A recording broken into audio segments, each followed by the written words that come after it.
ఏయ్ ఒక్క నిమిషం.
ఏంటండి వాళ్ళని అలా చూసి అలాగే వదిలేసొచ్చారా? చిన్నప్పటి నుంచి చూస్తున్నా. తను నాతో కూడా అలా నవ్వుతూ ఎప్పుడూ మాట్లాడలేదు. కానీ తను అలా నవ్వుతూ చాలా సంతోషంగా కనిపించింది. వాడు కూడా ఎవడో తెలియని అబ్బాయి కాదు కదా, మన బంధువుల అబ్బాయే కదా. కాకపోతే మిలిటరీలో పనిచేస్తున్నాడు. అదొక్కటి తప్ప మిగతాదంతా ఓకే. తనకి పెళ్ళైన తర్వాత కూడా మన ఇంట్లోనే పెట్టుకుని చూసుకుందామనుకున్నాను.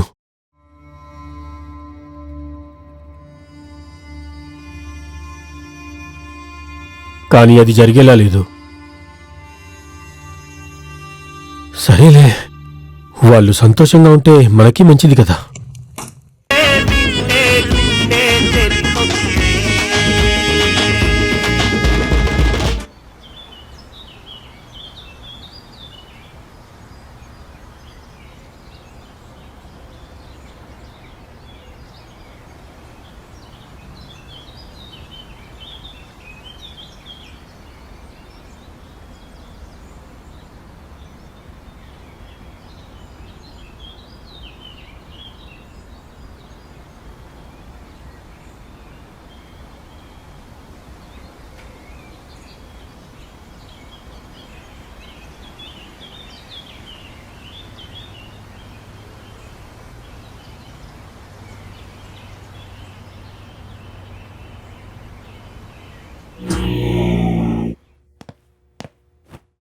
ఈ సెల్యూట్కేం తక్కువ లేదు.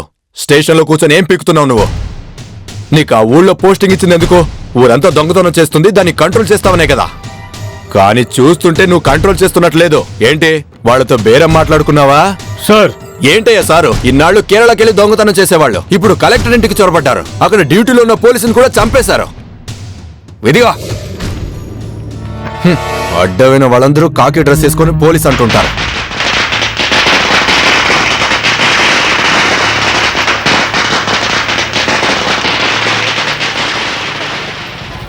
మావా లీవ్ ఎక్స్టెండ్ చేయాలి. పక్క ఊరికి వెళ్ళొస్తాను. జాగ్రత్తగా వెళ్ళు.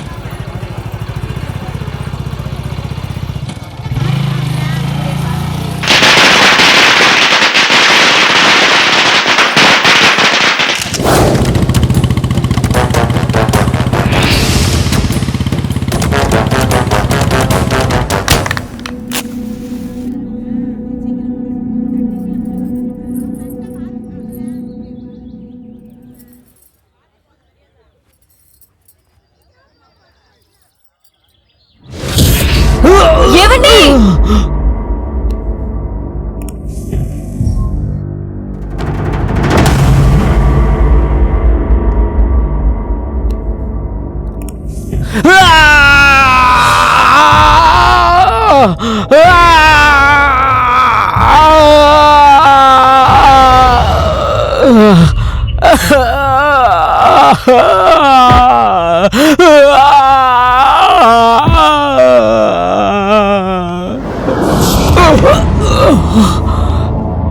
అసలు నాకు దానికి ఏ సంబంధం లేదన్నా. నేను నిజం చెప్తున్నాను, నన్ను నమ్మన్నా. ఎవరికి ఎవర్రా అన్నయ్య?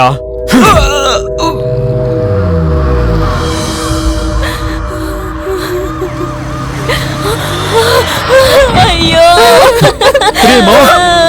మావా ఏమైందిరా? తప్పండి, త్వరగా త్వరగా ఎక్కించండి.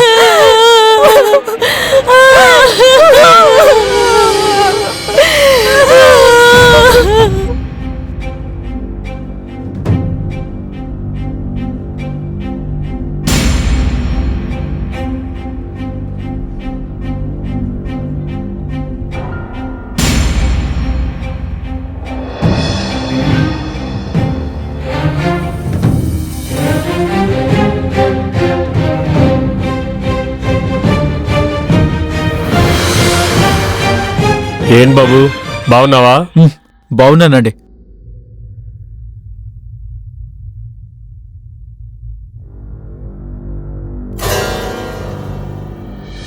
నన్ను క్షమించమ్మా. నీ భర్త ఇలా హాస్పిటల్లో ఉండడానికి నేనే కారణమమ్మా.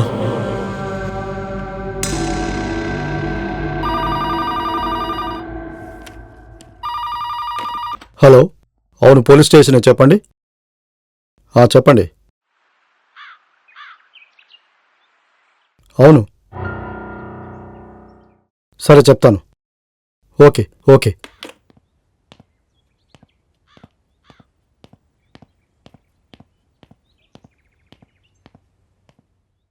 సార్, ఇందాకే కోర్టులో అతని బావ మాడస్వామి ఇంకా అతనితో పాటు ఇద్దరు నిజం ఒప్పుకొని సరెండర్ అయ్యారట.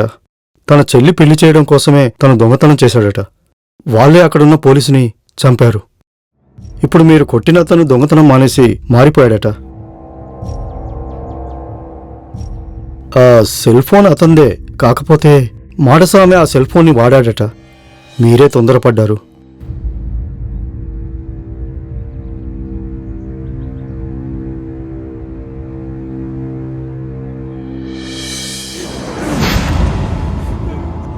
అసలు నాకు దానికి ఏ సంబంధం లేదన్నా. నేను నిజం చెప్తున్నాను, నన్ను నమ్మన్నా. ఎవరికి ఎవర్రా అన్నయ్య?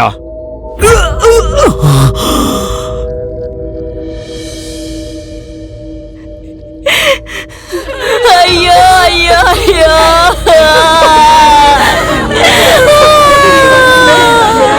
అయ్యో,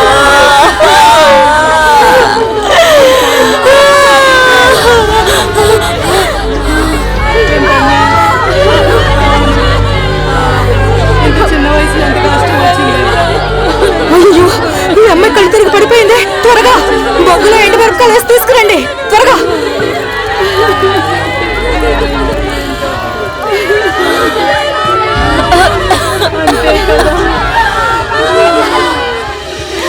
అయ్యో ఏమండి?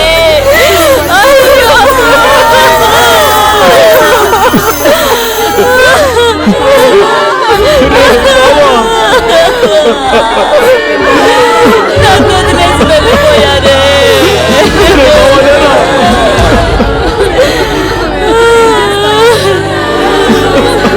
అయ్యో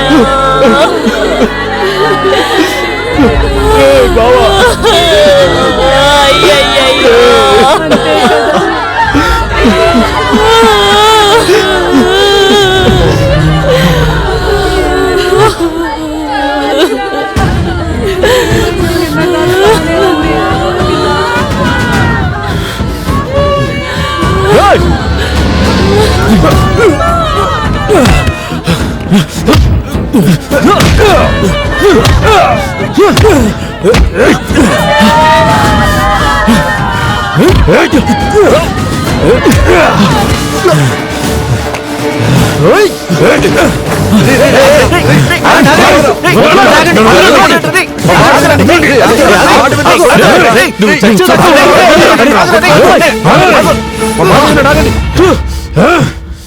అసలు నువ్వు మర్చిపోయారా?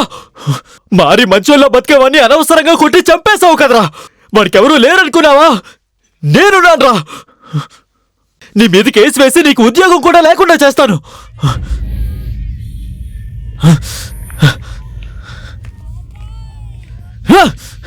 రాయ్, ప్రాణం విలువ బతుకున్నప్పుడు తెలీదురా, ప్రాణం పోతున్నప్పుడే తెలుస్తుంది. నువ్వు చేసిన ఈ తప్పుకి శిక్ష అనుభవించే తీరుతావు.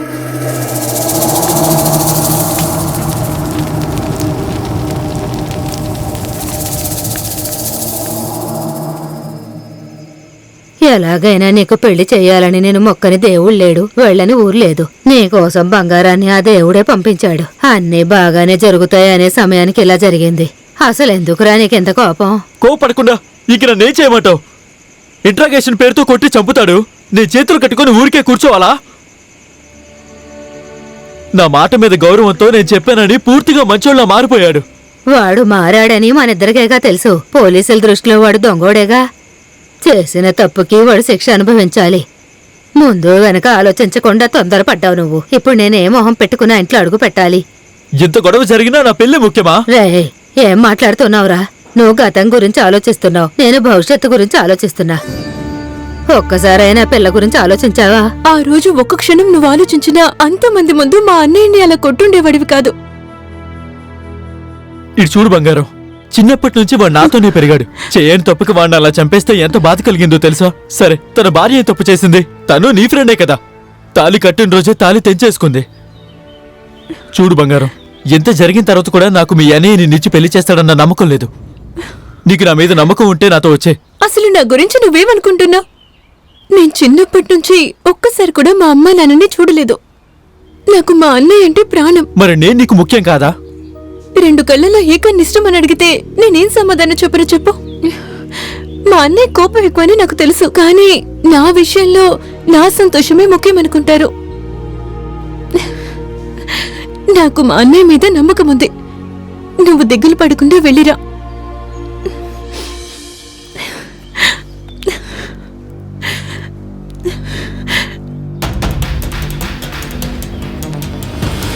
హే